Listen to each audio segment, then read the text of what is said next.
Bonsoir. Avant de commencer la séance, je vous invite, vous, tous les membres du Conseil, à faire une courte réflexion sur la portée du serment que nous avons fait lors de notre dernière élection, soit d'exercer nos fonctions avec honnêteté et justice, dans le respect de la loi et du code d'éthique et de déontologie des élus.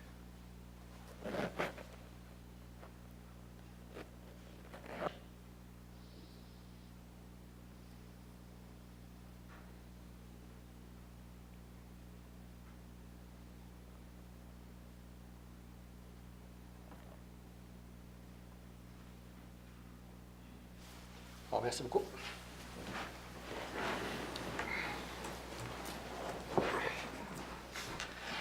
Alors, bonsoir tout le monde. Bienvenue à cette séance du 11 octobre.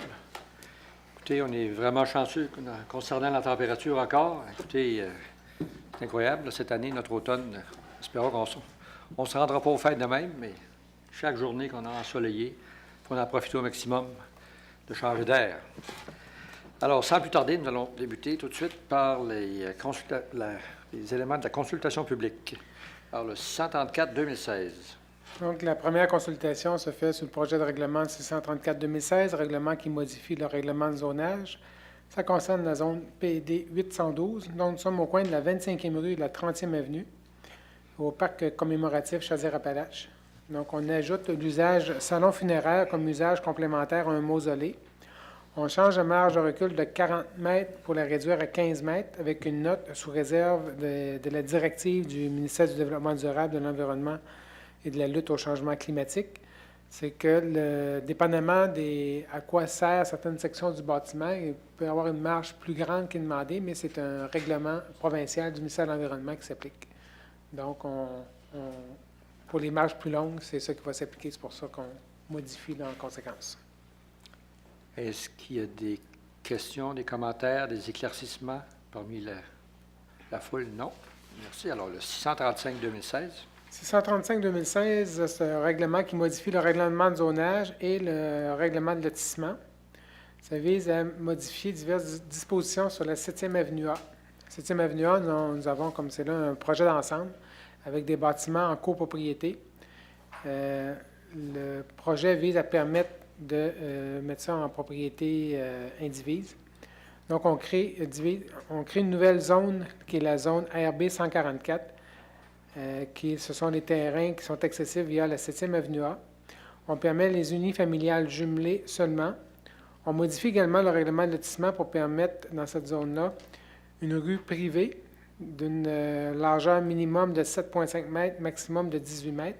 Actuellement, la norme, c'était 9 mètres, 18 mètres. On permet un cul-de-sac de 16 mètres de rayon, de diamètre, 16 mètres de diamètre. Et on permet aussi des terrains de 10 mètres de large au lieu de 14, qui est la norme normale, comme c'est là.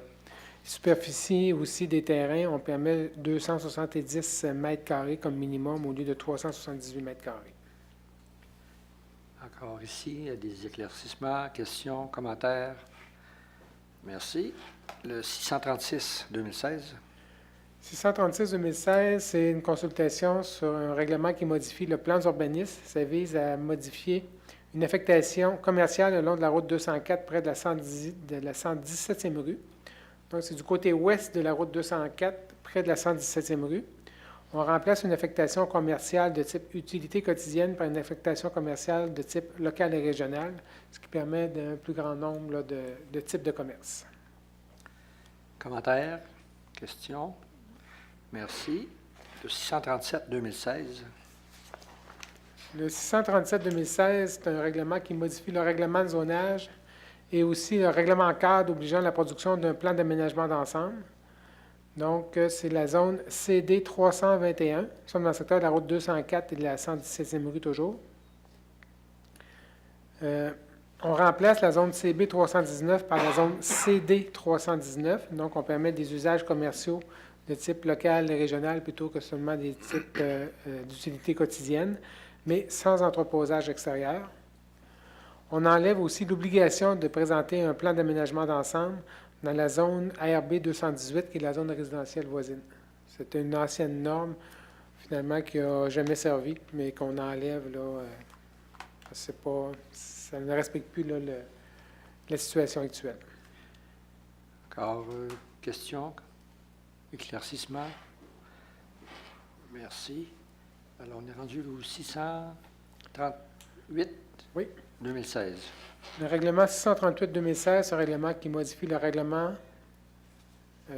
268-2008 relatif au plan d'implantation et d'intégration architecturale pour les zones commerciales de la route 204. Donc, c'est le plan pour les plans d'implantation et d'intégration architecturale des zones commerciales est modifié pour prévoir plus de verdure, favoriser certains commerces de type local et régional et créer une entrée de ville plus attrayante. On sait qu'avec l'arrivée de l'autoroute, ça va être une entrée de ville de plus en plus importante. Alors, je pense que c'est l'amendement au règlement 258-2008 et non 268-2008. Si j'ai bien compris, là. 200. Ouais. Moi, c'est 268. 268? Oui. Alors, mes notes, c'est 258. Correct, 268. Oui. Merci. Alors, question, éclaircissement?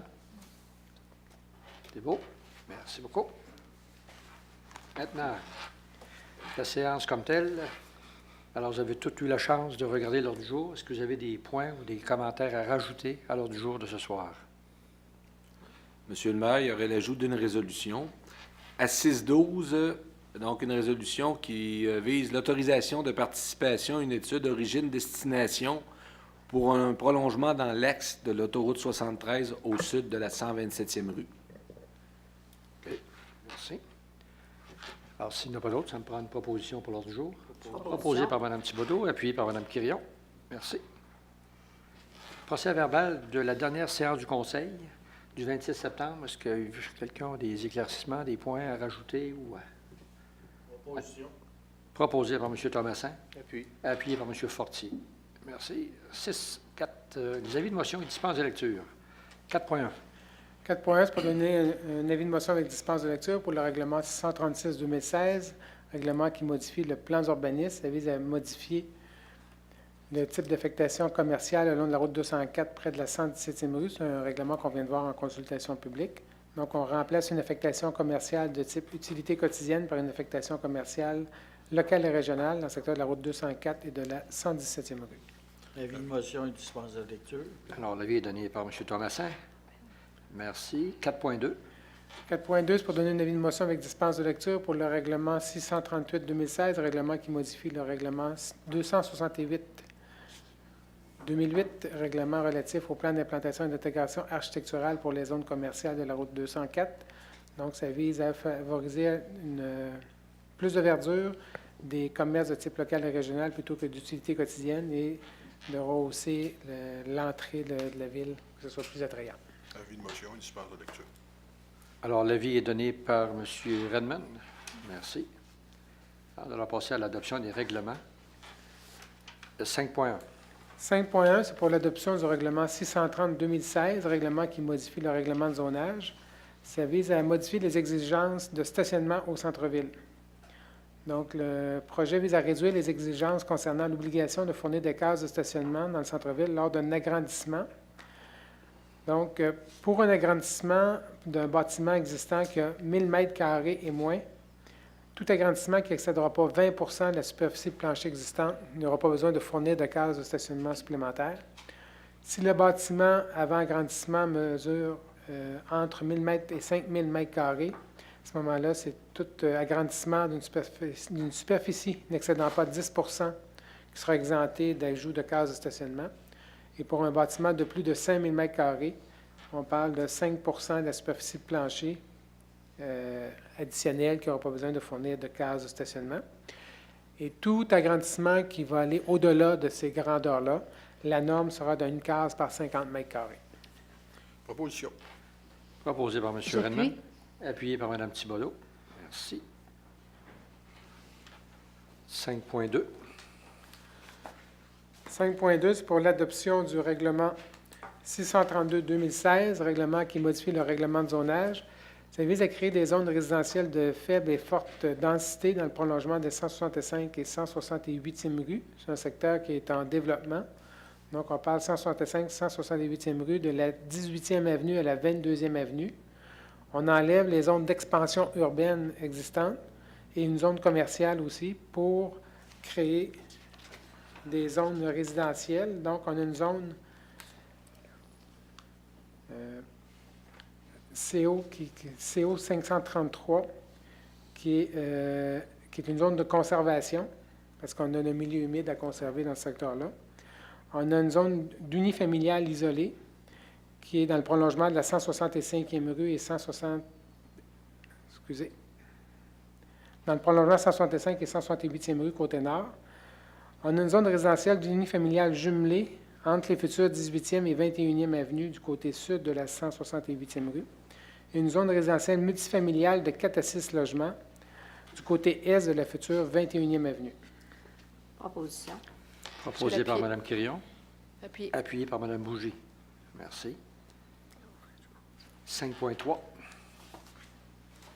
5.3, c'est pour l'adoption du règlement 640-2016, règlement qui modifie le règlement 477-2012 concernant le Code d'éthique et déontologie des employés municipaux et le règlement 524-2014 concernant le Code d'éthique et déontologie des élus de la Ville. C'est une obligation légale qu'on fait. Le gouvernement de Téminois qui nous oblige à ajouter au Code d'éthique et déontologie et des élus et des employés un article qui dit qu'il est interdit à tout employé ou à tout membre du Conseil, selon le cas, de faire l'annonce lors d'une activité de financement politique, de la réalisation d'un projet, de la conclusion d'un contrat ou de l'octroi d'une subvention par la municipalité, sauf si une décision finale relativement à ce projet, contrat ou subvention a déjà été prise par l'autorité compétente de la municipalité.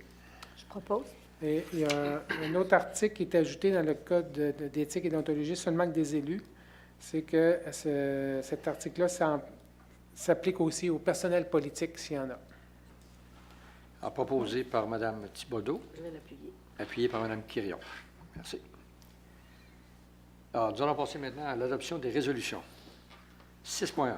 C'est l'approbation du paiement des comptes pour la période du 16 au 29 septembre 2016. C'est selon le rapport préparé par Mme Isabelle Deschênes, directrice du service des finances et trésorière, pour un montant de 1 467 138,45 et vous avez vu le dépôt la semaine dernière de ce rapport détaillé-là.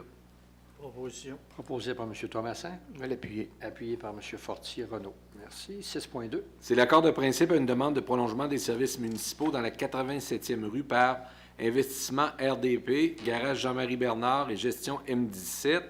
Alors, ces promoteurs demandent un prolongement de services municipaux dans la 87e rue d'une longueur de 200 mètres afin d'y construire 5 bâtiments commerciaux et qu'ils désirent être maîtres d'œuvre des travaux. Cette demande est conforme au plan directeur des réseaux. Nous avons également un rapport préparé par M. Jean-Yves Gosselin, directeur du service de l'urbanisme, dans lequel il recommande de donner un accord de principe à cette demande de prolongement de service. Donc, la résolution vise justement à confirmer cet accord de principe. C'est le terrain qui est situé derrière, si vous voulez, le restaurant et la salle de quilles, là, qui est en contrebas un peu du boulevard Lacroix. Proposition. Proposé par Mme Quirion. J'appuie. Appuyé par M. Fortier et Jean-Pierre. Merci. 6.3. C'est le refus d'une demande d'amendement à notre réglementation municipale pour la zone RB 142.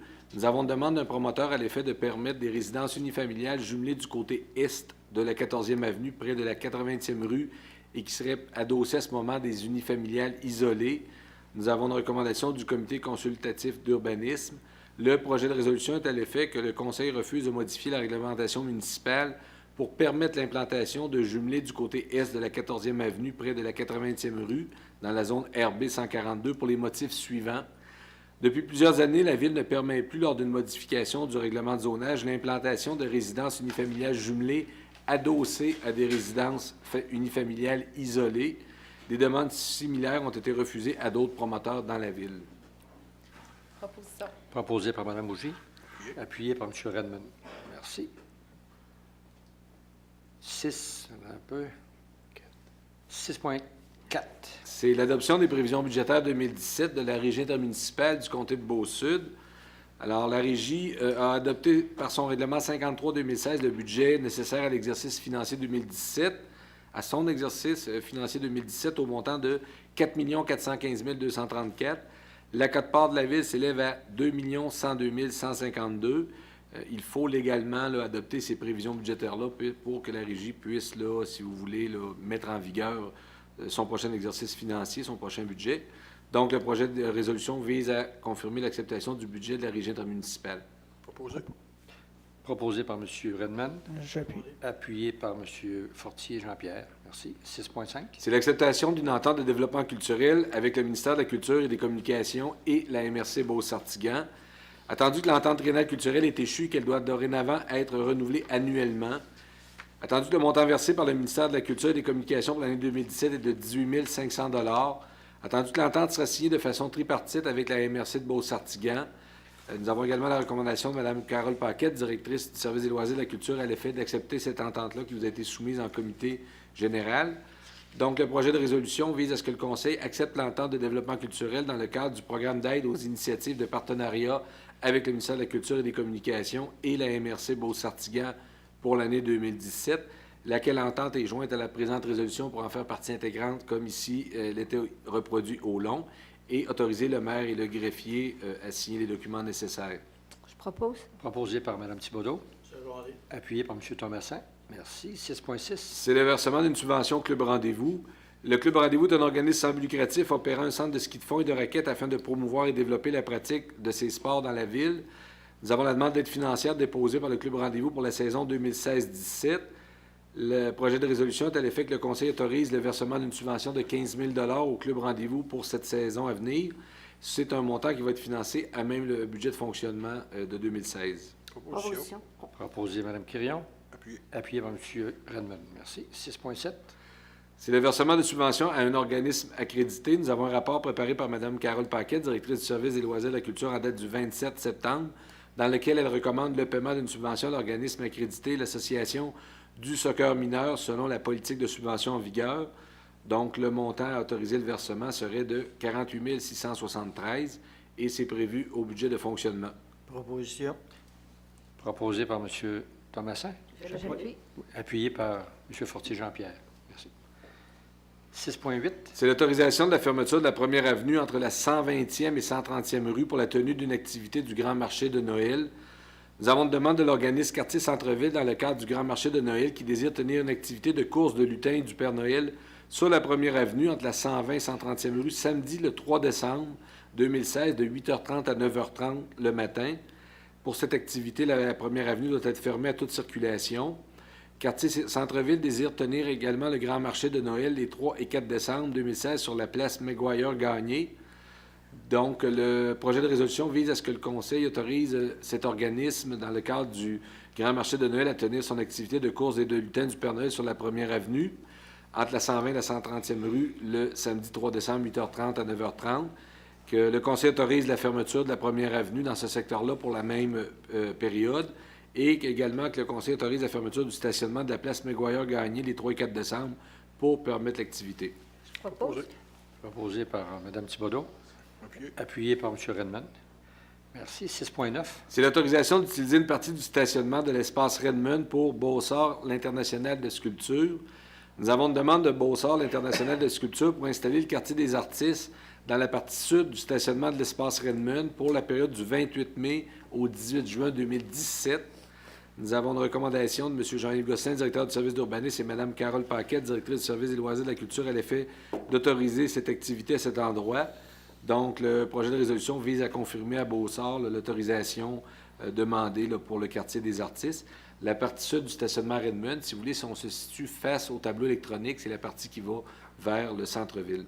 Je propose. Proposition. Proposé par M. Perron, appuyé par Mme Thibodeau.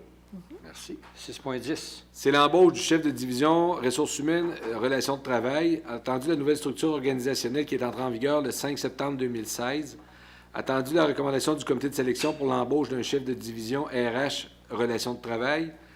Le projet de résolution vise à ce que le Conseil autorise l'embauche de Mme Marie-Chantal Lecourt à titre de chef de division RH à compter du 31 octobre 2016. Que le salaire de Mme Lecourt soit établi à l'échelon 6 de la classe 2 de l'échelle salariale des employés cadres, que 3 semaines de vacances rémunérées en 2017 lui soient accordées et que les autres conditions soient celles prévues à la politique régissant les conditions de travail du personnel cadre. Proposition.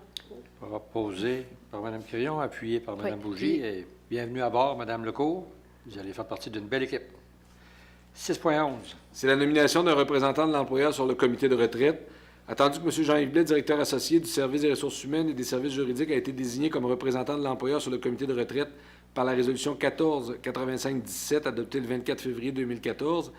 Attendu le départ à la retraite prochain de M. Jean-Yves Blais, Le projet de résolution vise à ce que le Conseil désigne M. Sylvain Veilleux, directeur de la sécurité incendie, à titre de représentant de l'employeur sur le comité de retraite, et ce, à compter du 13 octobre 2016. Proposition. Proposé, M. Thomas. Je l'appuie. Appuyé par M. Fortier-Renaud. Merci. 6.12. Oui, 6.12, c'est l'autorisation de participation à une étude d'origine-destination pour un prolongement dans l'axe de l'autoroute 73 au sud de la 127e rue.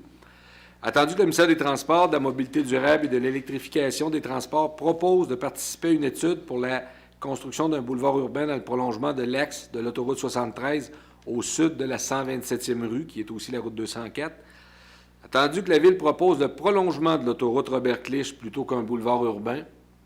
Attendu que la Ville et le ministère s'entendent pour procéder à une étude conjointe origine-destination estimée à un maximum de 70 000 $ et payable à 50 % par le ministère et 50 % par la Ville. Donc, le projet de résolution vise à ce que le Conseil accepte de participer conjointement avec le ministère à cette étude conjointe de type origine-destination pour un montant maximum de 35 000 $, 50 % du coût de l'étude. Et ce montant-là, incluant les taxes applicables, va être financé à même le budget de fonctionnement de l'année 2017. Je vais le proposer. Et j'aimerais aussi peut-être leur proposer une étude dans le bas de la route de contournement, dans le coin du Burger King. Mais ça va inclure tout le trafic, les circulations dans toute la ville de aussi. Saint-Georges. Là, OK. on va peut-être considérer les impacts faits par l'ouverture de l'autoroute 73. Alors, j'appuie. Alors, proposé par M. Redmond, J'appuie, monsieur. appuyé par Mme Thibodeau. Vallée. Merci. Nous allons passer au dépôt de documents. 7.1. 7.1, c'est la liste des permis et certificats qui ont été émis par le service d'urbanisme pour le mois de septembre 2016. Nous avons un total de 197 permis et certificats pour des travaux qui totalisent 8 573 548 $. Merci. 7.2. 7.2, c'est le rapport concernant l'émission des permis depuis le début de l'année.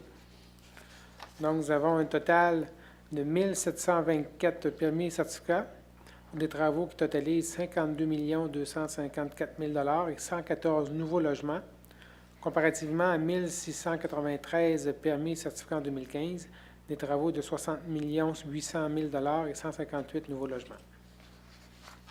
Alors, si on avait eu notre poste de police, on serait en avance. Que voulez-vous? 7.3. 7.3, ce n'est pas de rapport d'embauche, c'est l'embauche, une période temporaire pour la période du 31 octobre au 16 décembre 2016 d'une technicienne en documentation à la bibliothèque. Merci. Au niveau de la correspondance. Nous, la correspondance, nous avons une lettre qui nous vient de M. Jérôme Métivier, directeur général à d'Auberge Chaudière-Appalaches. Il nous transmet l'infolettre résumant les 3 derniers mois de travail vers la réalisation d'un projet pilote d'une maison d'hébergement pour adolescents en difficulté à Saint-Georges. Merci. Maintenant, nous allons passer au compte-rendu des dernières réunions auxquelles vous avez peut-être assisté durant les 2 dernières semaines. Est-ce qu'il y a des conseillers qui ont des rapports à soumettre? M. Thomasin? J'ai assisté la semaine passée à la conférence annuelle des loisirs municipaux à Rivière-du-Loup. C'était mercredi et jeudi. Mercredi, on avait un conférencier le matin. L'après-midi, on a visité les installations, les infrastructures sportives à Rivière-du-Loup. Je peux dire qu'ils sont en avance sur nous autres. Ils sont gâtés parce qu'ils ont quand même une piscine semi-olympique, ils ont un terrain de soccer extérieur synthétique, ils ont 2 terrains de soccer intérieurs, ils ont une nouvelle patinoire, puis ils ont un skatepark neuf. Fait que j'ai trouvé qu'il y en a qui étaient bien équipés. Le lendemain, on avait des ateliers, puis ça regroupait quand même 500 personnes du Québec qui travaillent en loisirs et sport. Donc, même au point de vue de la ville, c'est quand même, pendant 3 jours, tu as tout de même 500 personnes qui sont là au point de vue économique. C'est quand même... On avait demandé pour peut-être l'avoir ici l'année prochaine, mais on manque de chambres. Fait que c'est peut-être des ajustements à la longue. Non, ils demandent 500 chambres. Fait que, on peut tout à fait. Pas 50, là. C'est ça. Mais regardez, à un moment donné, ça va venir. Mais c'était un très bon congrès, c'est le fun. Ça nous permet d'échanger parce qu'on avait un après-midi aussi avec des élus ensemble pour parler loisirs et sport aussi. Donc, ça a été très intéressant. À Rivière-du-Loup, il y a plus de 500 chambres. Ah Oui, il y a le motel universel. Il y a l'universel, il y a le Coltéine. Moi, j'étais à l'auberge de la Pointe, il y a 200 quelques chambres. Ils sont très équipés. Et c'est touristique plus, eux autres, quand même. Ah, merci, M. Thomasin. Mme Quirion? J'assistais à la réunion annuelle du tennis régional qui a eu lieu mercredi soir dernier au centre sportif. Les finances du tennis vont très, très bien. Il y a 2 membres de ce comité qui étaient là depuis un certain temps, qui ont remis leur démission. Ils ont été remplacés sur le champ par 2 autres personnes qui ont manifesté de l'intérêt pour s'investir dans le tennis régional. J'en ai félicité, tout va très bien. Monsieur McCullough, vous avez reçu les états financiers, j'imagine? Oui, on les a reçus. C'est bon. C'est bien. Ça va très C'est bien. une histoire à succès, là. Oui, espérons que c'est ça une histoire à succès. Je m'en réjouis. Merci. Madame Thibodeau? Oui. Alors, moi, jeudi passé, j'ai été au Festival du film de Saint-Séverin. Et je trouve ça le fun. C'est leur 12e édition. Alors, c'est un petit village qui se prend en main. J'ai eu l'occasion de rencontrer aussi Mme Odile Tremblay, si ma mémoire est bonne, du Devoir, qui... je l'ai invitée à venir faire un tour à Saint-Georges pour venir voir le parc des sculptures. Et elle est venue. Et c'est Luc Thibodeau qui l'a apporté voir les sculptures. Alors, vous allez voir, il y a un article dans le Devoir. Allez le lire. Et ce qu'elle dit, grosso modo, c'est que Ville-Saint-Georges est une très belle ville, mais que c'est surtout épatant de voir que c'est les Beaucerons qui se prennent en main. Puis elle dit, en ville, on n'aurait même pas ça, mais ici, à cause du dynamisme, on peut faire des choses extraordinaires. Alors, merci beaucoup à cette dame pour ce bel article, et on espère que ça va amener d'autres médias à parler de nous. Surtout de Beaussart, parce que vous savez que Beaussart, c'est leur 3e année, ça va être la 4e année. C'est sur 10 ans. Alors, Ville-Saint-Georges fait des gros efforts pour aider au point de vue culturel, mais je pense que d'autres paliers du gouvernement pourraient aussi aider parce que c'est vraiment un plus pour notre région. Également, j'ai été au lancement de Art en Beauce, la collection, au 4e étage du Centre culturel Marie-Fitzbach. Ils ont 125 œuvres de sélectionnées et il y a une exposition de 60 œuvres. Et c'est au 4e étage. Et le 4e étage se prête très bien pour des expositions, même si ce n'est pas juste ça que ça va faire. Là, ce ne sera pas juste des expositions, c'est surtout pour les gens qui veulent, au point de vue culturel, établir des choses. Mais allez-y, c'est tout à fait gratuit. Vous allez voir que on parle de la Beauce en art, que ce soit les gens de Saint-Georges ou de la région ou des gens de l'extérieur qui sont venus rester ici.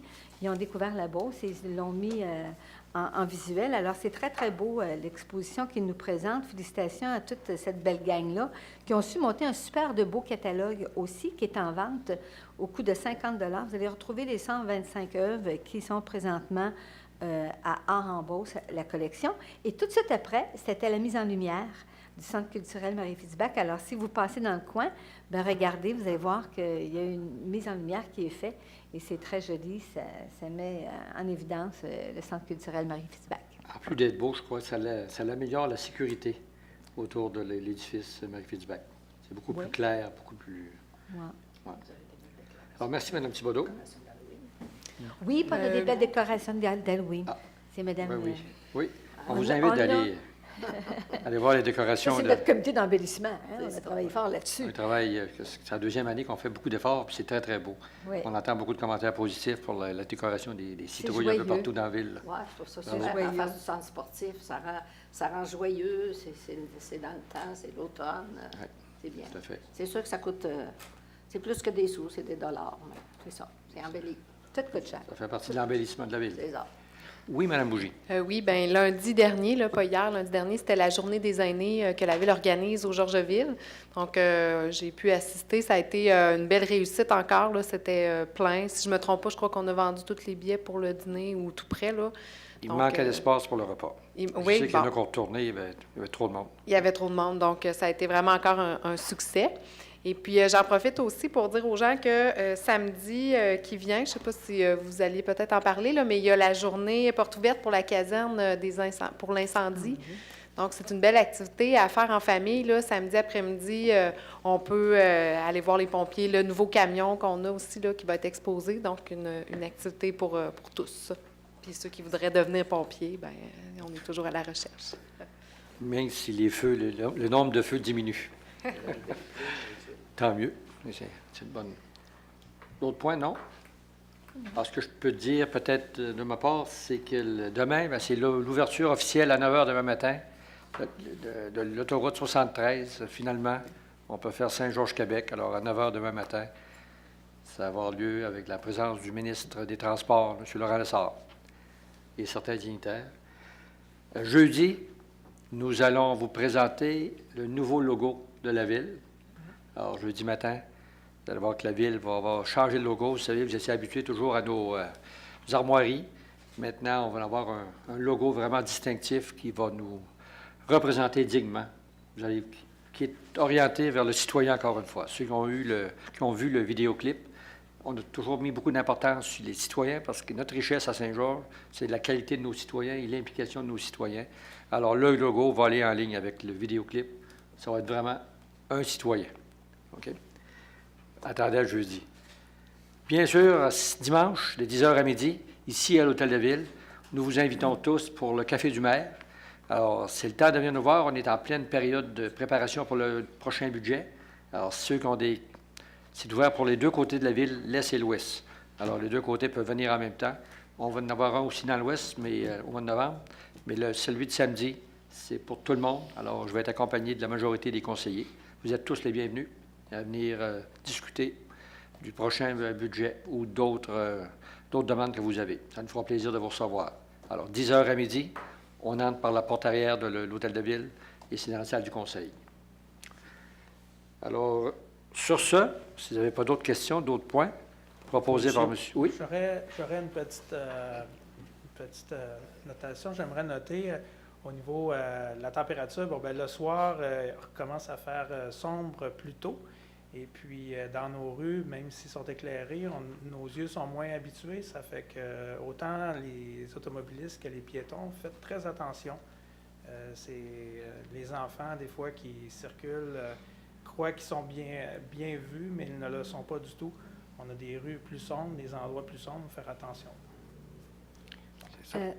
Je rajouterais quelque chose, nos rues éclairées. Vous savez que si un lampadaire en face de chez vous qui ne fonctionne pas, regardez sur le poteau, il y a un numéro de la ville, il est blanc.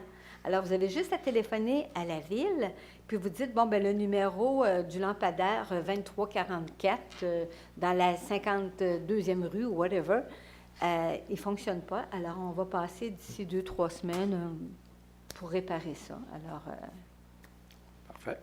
c'est ça. Dernière minute, des points. Alors, on vous souhaite... c'est jeudi soir, je pense que le Canadien joue, là. C'est les débuts du hockey. Non. Ah non, pas non. Pas Alors, de suite, hein? Non, pas pardon? de suite. Pas de suite. Proposition. Hein? Alors, avant d'aller trop loin, parler trop du hockey, on a une proposition pour lever l'Assemblée, proposée par M. Thomasin et appuyée par Mme Bougie.